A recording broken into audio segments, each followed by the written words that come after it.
Il y a deux principaux types d'AVC. L'AVC ischémique où le tissu cérébral meurt parce qu'il ne reçoit pas assez de sang et donc pas suffisamment d'oxygène pour rester en vie. Cela est souvent causé par un certain type d'obstruction d'un vaisseau sanguin et les accidents vasculaires cérébraux hémorragiques lorsqu'un vaisseau sanguin dans le cerveau éclate.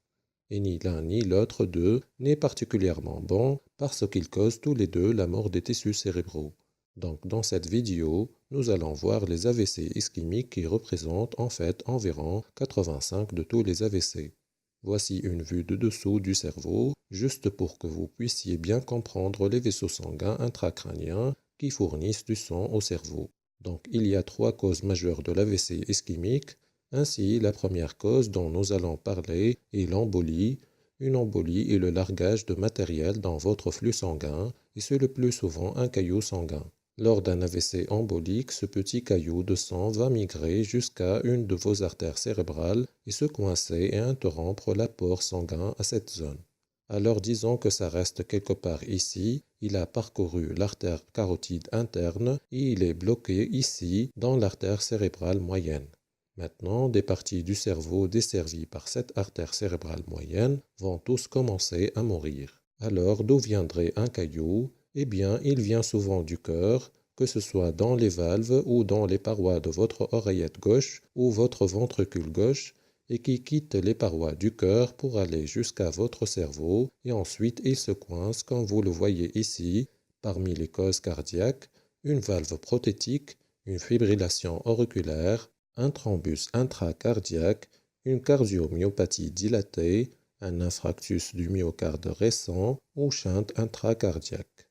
D'où viennent aussi les emboles? Eh bien, vous pouvez avoir un peu de cholestérol accumulé dans une de vos artères carotides ou peut-être dans votre artère basilaire dans le cadre d'un processus appelé athérosclérose. Et de ces collections de cholestérol qui s'accumulent, vous pouvez avoir de petits morceaux de cholestérol qui se détachent et migrent dans votre cerveau pour finir par se coincer. Donc ce petit morceau de cholestérol s'est coincé dans une de nos artères cérébrales antérieures ici et il va ainsi interrompre l'apport sanguin à travers cette artère cérébrale antérieure.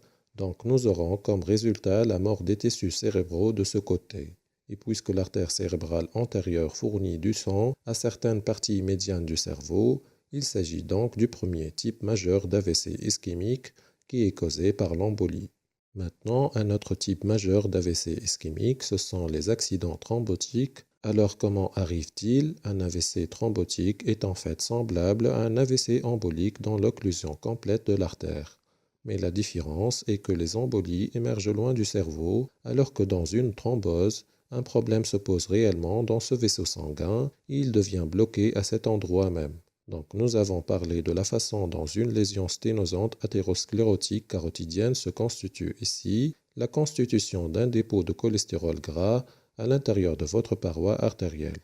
En fait, nous allons montrer qu'il se passe dans l'artère basilaire, donc vous avez cette accumulation de cholestérol et c'est effectivement la raison la plus commune d'un AVC thrombotique et finalement ce dépôt de cholestérol va se casser, ce qui provoque en fait la formation d'un caillou de sang tout autour. Et ce caillou sanguin va devenir vraiment grand et donc comme vous pouvez le voir ici, il est devenu si grand que le sang ne peut plus passer à travers cette artère basilaire et ainsi, évidemment, plus de sang ne peut entrer dans la circulation cérébrale à partir de l'artère basilaire au moins, ce qui causera assez rapidement un AVC. Donc c'est un exemple d'un AVC thrombotique, une perturbation de sang causée par un problème avec ce vaisseau sanguin localement. Et en fait, cette sténose athérosclérotique se produit généralement dans cette artère cérébrale moyenne et bien sûr probablement dans l'artère cérébrale moyenne de l'autre côté, à l'intérieur de ces artères carotides internes, dès qu'elle entre dans les artères cérébrales moyennes, et dans cette artère basilaire ici. Ce sont donc les trois endroits clés où se produit l'athérosclérose. C'est ça donc l'athérosclérose, et cela se produit généralement dans les grandes artères du cerveau, comme dans les cas déjà cités.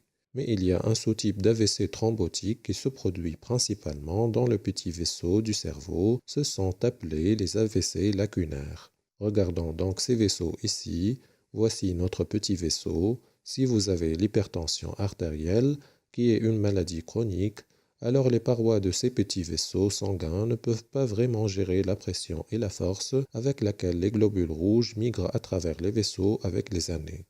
Parce que cette pression artérielle très élevée met beaucoup de tension et de stress sur les parois. En réponse à cela, les parois des vaisseaux sanguins vont s'épaissir afin de mieux supporter la pression. Et immédiatement, vous pouvez voir que peu de sang va passer à travers ces vaisseaux puisqu'elles commencent à devenir de plus en plus épaisses. Et si l'hypertension artérielle n'est pas traitée, ces parois vont devenir encore plus épaisses. Donc maintenant, peu ou aucun flux sanguin ne va être en mesure de sortir de ces vaisseaux sanguins. Et que pensez-vous arriver à la partie du cerveau irriguée par ce vaisseau sanguin?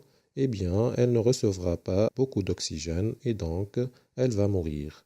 C'est ça donc un AVC lacunaire ou un AVC d'un petit vaisseau dû à la lipohyalinose des petits vaisseaux. Vous pouvez également avoir de petits morceaux d'athérosclérose qui migrent dans les petits vaisseaux et les bloqueraient dans une certaine mesure, mais en réalité, l'hypertension et l'épaississement de la paroi est la principale cause de ces AVC lacunaires. Donc le dernier type d'AVC ischémique dont je veux vous parler est quelque chose qu'on appelle les AVC jonctionnels. Qu'est-ce que cela signifie? Eh bien, le flux sanguin dans votre cerveau va de l'intérieur vers l'extérieur et de l'extérieur vers l'intérieur. Donc vous avez une certaine redondance ici pour vous assurer que toute cette partie du cerveau soit irriguée. Mais disons que quelque chose est arrivé pour réduire le flux sanguin total de votre cerveau. Ainsi, par exemple, si vous avez deux grands athéromes dans vos artères carotides internes, donc pas suffisamment de sang, c'est ce qu'on appelle l'hypoperfusion. Hypo signifie abaisser et la perfusion réfère à la quantité de sang reçue par votre cerveau. Par conséquent, une grande zone de la jonction entre les deux circulations ne reçoit pas l'apport sanguin de l'une ou de l'autre des côtés de la circulation. Donc cette zone jonctionnelle va commencer à mourir. D'où le nom des AVC jonctionnels qui sont définis par des infarctus à la jonction entre deux territoires de vascularisation artérielle. Ils sont le plus souvent liés à un obstacle sur l'axe carotido-sylvien. Il s'agit donc de trois causes principales de l'AVC ischémique: l'embolie, les thromboses et les AVC jonctionnels causés par l'hypoperfusion. Les causes plus rares incluent la dissection artérielle cervicale, la vascularite qui est une inflammation des vaisseaux sanguins et la thrombose due à une coagulopathie. Selon la durée des symptômes, un AVC ischémique est défini comme un accident ischémique transitoire ou AIT s'il est totalement régressif en moins de 24 heures ou un accident ischémique rapidement régressif lorsque les signes disparaissent en moins de 5 jours ou un accident ischémique constitué si les signes persistent au-delà de 5 jours.